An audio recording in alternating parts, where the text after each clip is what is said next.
uma vida de justiça, paz e alegria no Espírito Santo. É a isso que diz respeito o reino de Deus. Porque o reino de Deus é muito mais do que meras listas de pode e não pode. Posso comer isso, posso beber aquilo, devo, não devo. O reino de Deus vai muito além das nossas meras listas de permissões e proibições. O reino de Deus diz respeito, é o que Paulo vai dizer, a uma vida de justiça. Justiça é essa que vai muito além da resposta ou da mera resposta ao medo da punição, mas uma justiça que é resposta à justificação que nós recebemos de Deus. Justiça que diz respeito à minha consciência e ao desejo de ter uma consciência limpa diante do Senhor, muito mais do que por medo das provações, por medo das punições. Uma vida de justiça, uma vida de paz, uma vida que se propõe, de alguém que se propõe a viver em paz com as pessoas, de se esforçar por isso, de se dedicar para cultivar relações de paz com as pessoas, e uma vida de alegria no Espírito Santo. Entendendo que a nossa fonte de alegria é o Espírito. Ele é a nossa grande fonte de esperança, de alegria, de paz, e não os nossos desejos, as nossas vontades carnais, os nossos prazeres humanos. A nossa grande fonte de alegria deve ser sempre o Espírito Santo. É sobre isso que diz é sobre isso que Paulo escreve nesses capítulos que nós lemos, é sobre isso que trata o reino de Deus, muito mais do que meras expressões momentâneas e aparentes. É sobre a verdade do coração, da alma, que se manifesta assim, de forma visível, de forma palpável na vida real. Nós terminamos hoje a leitura do livro de Romanos. Lemos do capítulo 13, 14, 15 e 16. Como eu comentei ontem, do capítulo 1 até o capítulo 11, nós tivemos uma grande lista de capítulos que trataram de questões doutrinárias, questões teológicas, questões doutrinárias sobre a fé, sobre o valor da fé, a justificação pela fé, e questões derivadas desse aspecto de justificação e de salvação. A partir do capítulo 12, Paulo começa então a falar sobre aplicações práticas disso. Ok, eu entendi os princípios, eu entendi as verdades, eu entendi a teologia por trás disso. E agora, como é que eu coloco isso em prática na vida? No capítulo 12, ele falou sobre a questão de que nós devemos oferecer a nossa vida como um sacrifício vivo, um sacrifício agradável ao Senhor. Então eu adoro ao Senhor, demonstro a minha devoção, minha adoração a Ele, vivendo de forma que agrada a Ele. E no capítulo 12 ele mostra alguma dessas formas, especialmente focando nas relações entre as pessoas na igreja e características que seriam necessárias dentro dessa comunidade. A partir do capítulo 13, na nossa leitura de hoje, Paulo vai tratar de alguns outros aspectos aonde essa justiça de Deus, essa justiça que nós vemos no Senhor, recebemos dele, deve ser manifesta nas nossas vidas. Ele começa falando, por exemplo, sobre a questão das autoridades. Todos devem se sujeitar às autoridades, pois toda autoridade vem de Deus. Paulo vai tratar aqui sobre um aspecto muito importante nesse contexto histórico, onde o movimento cristão era muito acusado de ser um movimento sectário, que estivesse buscando uma independência, uma revolução contra o Império Romano. O movimento cristão no primeiro século foi muito acusado disso, em função de tratarem Jesus como rei. Toda essa questão fez com que se levantasse essa hipótese e essa acusação contra a igreja de que eles não quisessem mais se submeter ao império, de que fosse um movimento revolucionário, que estivessem atrás de uma libertação política. E Paulo vai dizer, não, vocês devem se submeter às autoridades. Essas autoridades estão sobre nós, e se estão sobre nós, foi pela permissão de Deus, o Senhor as colocou aí, então devemos nos submeter, pague os seus impostos, cumpra as suas obrigações diante da sociedade. Nós, enquanto cristãos, não devemos viver como se estivéssemos alheio às regras. Não dá para ser como era lá no tempo dos juízes, onde cada um fazia o que dava na cabeça.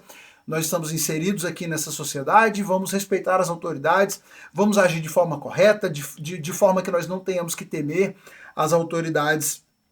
E não faça isso só por medo da punição, faça isso por uma questão de consciência, para manter a sua consciência limpa. Então, por uma questão de consciência, nós devemos nos portar com justiça também, respeitando, obedecendo às nossas autoridades. Ele vai falar sobre, inclusive, como o fato de que essas autoridades são colocadas por Deus, inclusive, para nos proteger do mal e das pessoas más. Então, quando a autoridade exerce o seu poder de justiça e exerce o seu poder de polícia, trazendo aqui para o nosso tempo, né? Ele está exercendo esse cuidado e protegendo a cidade, está protegendo a comunidade dos maus, dos perversos, e isso também faz parte desse cuidado de Deus. Então, respeitem as autoridades, isso é uma forma de demonstrar a justiça de Deus na vida de vocês de forma prática. Outra questão que ele levanta, ainda no capítulo 13, não devam nada a ninguém a não ser o amor uns pelos outros. Quem ama o seu próximo cumpre os requisitos da lei. Porque toda a lei, todos os mandamentos são pautados nesse princípio de amar o próximo. Então, amem uns aos outros, demonstrem esse amor fazendo o bem, desejando o bem. Deixem as obras das trevas como se fossem roupas sujas e vistam a armadura da luz. Vivamos com decência à vista de todos.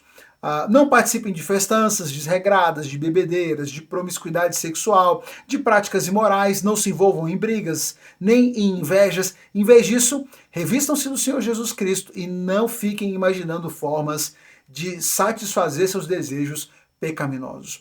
Outro aspecto importante que demonstrará essa justiça aplicada à vida é o cuidado, a atenção que nós devemos ter para não nos deixarmos envolver pelos atos pecaminosos que são tão comuns e tão aceitáveis pela nossa sociedade.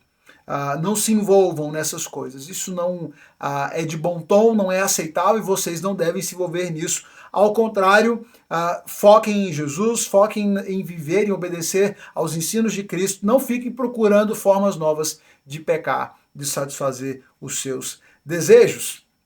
Ele segue falando no capítulo 14, dizendo: aceitem os que são fracos na fé, não discutam sobre as opiniões deles acerca do que é certo e errado. E aqui ele vai tratar sobre um aspecto que era muito polêmico, era muito problemático para eles, que eram as questões do e aí, o que pode, o que não pode? Algumas questões culturais que geraram conflitos, como por exemplo o fato de que naquele tempo praticamente toda a carne que era vendida nos mercados, ela tinha sido sacrificada dentro de um contexto religioso idólatra. Eram animais que foram sacrificados a ídolos e essas carnes, muitas delas iam parar então nos mercados.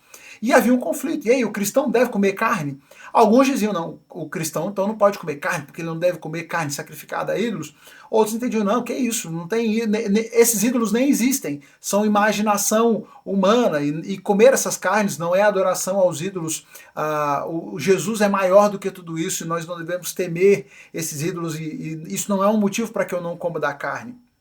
Outros conflitos que surgiam em relação ao dia da adoração. Havia uma tradição, então, da adoração no sábado até então, mas a partir da ressurreição de Jesus, a igreja passa a se reunir nos domingos e celebrar o seu culto aos domingos. E havia um conflito sobre o dia da adoração. O dia da adoração deveria ser no sábado, deveria ser no domingo, e isso era um caso de discordância. E Paulo então vai tratar dessas questões dizendo, olha, não fiquem se dividindo e se degladiando por essas questões, e cuidado para que essas discussões e essas questões não sejam um instrumento de tropeço para aqueles que são fracos na fé.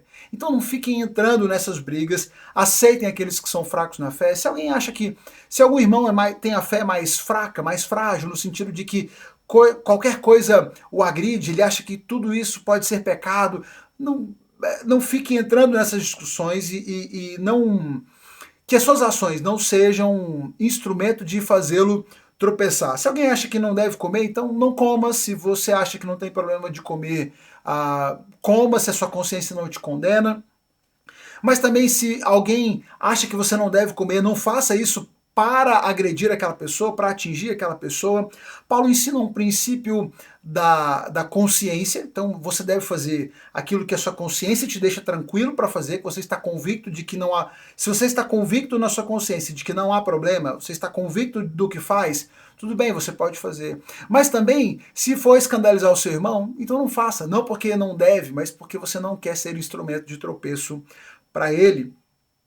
ele, então, na sequência desse texto, ele vai inserir esse trecho que eu comecei mencionando no vídeo. Pois o reino de Deus não diz respeito ao que comemos ou bebemos, mas uma vida de justiça, paz e alegria no Espírito Santo. Se servirem a Cristo com essa atitude, agradarão a Deus e também receberão a aprovação das pessoas. Portanto, tenhamos como alvo a harmonia, procuremos edificar uns aos outros.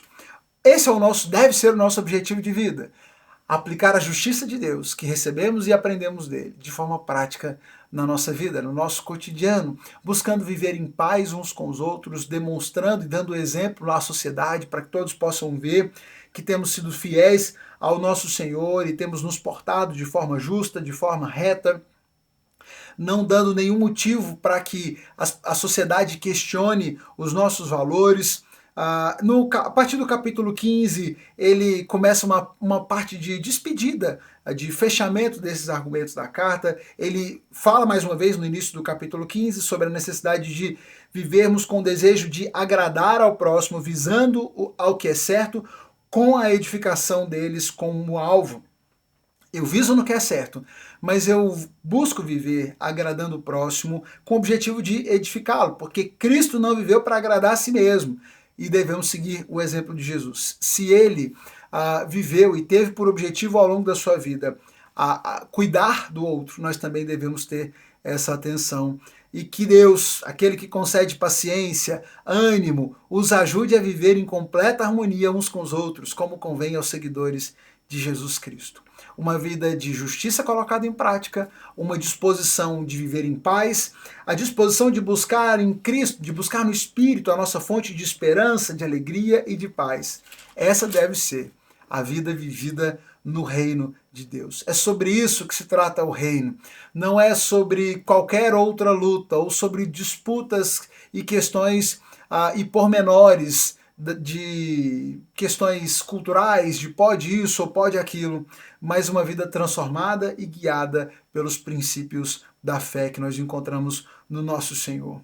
Me chama a atenção como Paulo termina a carta nas suas despedidas, citando uma porção de pessoas. Se você notar, o capítulo 16, ele cita e ele manda saudações e abraços para muita gente. Ele cita, só para pegar alguns nomes, ele fala sobre Febe, ele fala sobre Priscila e Áquila, ele fala sobre Epêneto, ele fala sobre Maria, sobre Andrônico, sobre Júnias, sobre Apeles, Herodião, Trifena, Trifosa, Hermas, Ansícrito, Flegonte, Hermes, ele cita vários nomes, demonstrando como Paulo entendia que o reino de Deus não era simplesmente sobre uma teologia bem ajustada, sobre um povo que se portava de forma justa e piedosa e aparente. O reino de Deus dizia respeito às pessoas, a essas pessoas que faziam parte dessa comunidade, que eram amadas, que deveriam ser cuidadas e que deveriam buscar viver em harmonia. Que nós possamos nos lembrar sempre disso e nos dispor a viver um reino de Deus para além das meras convenções, viver além da mera convicção teológica, que é importantíssima.